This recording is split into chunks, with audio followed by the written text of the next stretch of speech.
In 2001, a Swedish company quietly signed the death warrant for the most powerful, most respected V8 engine ever installed in an American truck. It was done with a check for $1.8 billion. The engine they killed was the Mack E9, a V8 diesel so brutally capable that the French military abandoned their European alternatives and chose it to power their battle tanks. So dominant that for 4 decades, if you asked any serious trucker what the toughest engine in America was, you already knew the answer you were going to get. The engine that represented everything Mack stood for got a quiet death sentence. When Volvo pulled the plug, Mack had a newer, more powerful version almost ready. An updated E9 that would have answered every emissions argument Volvo ever threw at it. It never made it out the door. This is the story of what was built, what it meant to the men who drove it, and what a foreign company decided you did not need anymore. Before we go any further, if you believe the real stories of American engineering deserve to be told, hit subscribe. We cover the engines and trucks that history forgot, and we are just getting started. To understand what was lost, you have to understand what Mack actually built, and why it was unlike anything else on the road. In 1962, Mack Trucks did something almost no other American truck manufacturer had the courage to do. While competitors were buying engines from outside suppliers, Mack decided to build their own V8 diesel entirely in-house, from scratch, in Allentown, Pennsylvania. This was not just an engineering decision. It was a statement of identity. Mack always believed that if you put your name on a truck, you must be able to stand behind every single part of it. That philosophy ran deep in the company, and the V8 was its purest expression. What they produced was immediately different from everything else on the market. Most heavy truck engines of that era were straight 6 configurations, reliable and proven, but not dramatic. The V8 Mack built had a sound, a presence, a character that set it apart the moment you heard it fire up. That thumping, hammering exhaust note became legendary. Truckers did not just recognize a Mack V8 when it passed, they felt it. And the feel of it was not just noise, it was mechanical confidence. The E9 had a bottom-end torque curve that competitors simply could not match at equivalent displacements. Drivers who switched from other brands to a Mack with a V8 described the difference immediately. The engine pulled from low RPM with an authority that felt almost lazy, like it was not even trying. That is what 1,660 pound-feet of torque does to your perception of effort. Other engines worked. The E9 just breathed. That reputation did not come from marketing. It came from the docks, the fuel stops, the truck stops along Interstate 80 and Interstate 40 where drivers compared notes. Mack barely had to advertise the E9. The men running it did that for free. Through the 1960s and into the 1970s, the engine evolved and grew. By the time Mack simplified their naming system in 1980 and called it the E9, it was producing up to 500 horsepower in road trim. Enormous numbers for that era in heavy trucking. But that was just what they were selling to civilians. The real story of what the E9 could do was only just beginning. Here's a question most people have never thought to ask. If the Mack E9 was an American truck engine built in Pennsylvania, why did the French army want it inside their tanks? By the 1990s, the French military was running the AMX-30, a main battle tank that had served them for decades. The problem was the engine powering it. It had never been considered fully satisfactory, and France had been quietly searching for a replacement. They tested engines from across Europe. Then they tried the Mack E9. What they found was an engine that could operate on 60% gradients and 30-degree side slopes. An engine that could start at extreme low temperatures. An engine that, when modified with double-stage turbocharging on both sides, could be rated at 750 horsepower for armored vehicle use. And this is critical. It passed a full NATO 400-hour certification without failure. France placed an order for 500 engines to retrofit their AMX-30 B2 tanks. By the late 1990s, more than 12,500 E9 engines had been built by Mack in total. The same engine pulling freight down American highways was being trusted to move French armor across battlefields. Think about that for a moment. This was not some experimental military prototype. This was a production truck engine, designed in Allentown, built in Hagerstown, Maryland, that a foreign military chose over purpose-built competitors because it was simply that good. And back in America, the civilian version was becoming a legend in its own right. In competition truck pulling and drag racing, the E9 was being pushed far beyond anything Mack's engineers had originally imagined.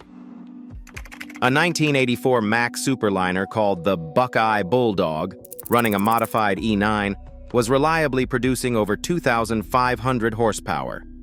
Not in a lab, not in theory. On competition grounds, consistently. The engine that was rated at 400 to 500 horsepower for highway use was being pushed to 5 times that figure in the hands of people who understood what it could really do. But here's where the story turns. Mack had not always been purely American-owned. Since the early 1980s, the French company Renault had been steadily increasing its stake in Mack. By 1990, Mack was a wholly owned subsidiary of Renault Véhicules Industriels. Most American truckers either did not know or tried not to think about it, because Mack still operated independently. It still built its own engines. It still ran its own identity. Through the Renault years, the E9 continued to be developed. Highway versions were climbing past 600 horsepower. Renault was actually using the E9 as a top engine option in its own Magnum truck series sold in Europe. The engine that started in Pennsylvania was now powering premium European trucks under a French brand. Then in December 2000, everything changed. A Volvo, the Swedish truck giant, paid $1.8 billion to acquire Renault Véhicules Industriels, and with that deal, they acquired Mack. The people who worked at Mack at the time knew immediately that things were going to be different. One contractor who was at Mack during the Renault years and the start of the Volvo years later described what happened as not just political about the engine. The politics ran through everything. Within months of the acquisition, Volvo announced the closure of Mack's plant in Winsboro, South Carolina. Then they began consolidating support functions. Then, in 2002, the Winsboro plant went dark completely. And in 2003, just 2 years after Volvo took over, the E9 V8 was quietly discontinued. It was replaced by Volvo's own engine lineup. Mack had been developing an updated version of the E9 with modern fuel injection systems that would have made it competitive with new emission standards. That version never went into production. If this story is hitting you the way it hits most people who grew up around Mack Trucks, make sure you are subscribed. We find these stories and we do not let them disappear. Hit the bell so you do not miss what is coming next. Here is the part of this story that has never fully been explained. Volvo's stated reason for discontinuing the E9 was straightforward. They had their own engine family, they did not need 2 overlapping V8 programs, and new emissions regulations were making older engine architectures harder to keep in compliance. That explanation is logical. On the surface, it makes sense. There is a detail buried in the history of the E9 that makes some engineers and historians uncomfortable with that simple explanation. Mack had been sending V8 engine blocks to Scania in Sweden back in 1962. That was the same year the Mack E9 was first developed. Those blocks were the foundation that Scania used to develop their own V8, which went on to become the most powerful road truck engine in Europe with 770 horsepower. Scania and Volvo are Swedish companies. They are also long-standing, bitter rivals. So when Volvo acquired Mack, they now owned an American engine whose DNA lived inside their fiercest European competitor's flagship product. The Mack E9 and the Scania V8 shared a family tree. and Volvo killed the Mack V8, while Scania's version, built from the same bloodline, went on to thrive. Was that a coincidence? Was the decision purely about emissions compliance and cost? Or was there something more complicated happening in the boardrooms of Gothenburg? Nobody who has been asked that question on the record has ever given a straight answer. What we do know is this. Mack had been in Allentown, Pennsylvania since 1905. Over a century of American manufacturing history rooted in one city. By 2009, Volvo had moved the headquarters to Greensboro, North Carolina, right next to Volvo's own North American base. The Allentown building was sold. The identity that had defined Mack for over 100 years was quietly folded into a Swedish corporate structure. The Mack E9 still has one of the most passionate followings of any diesel engine ever built.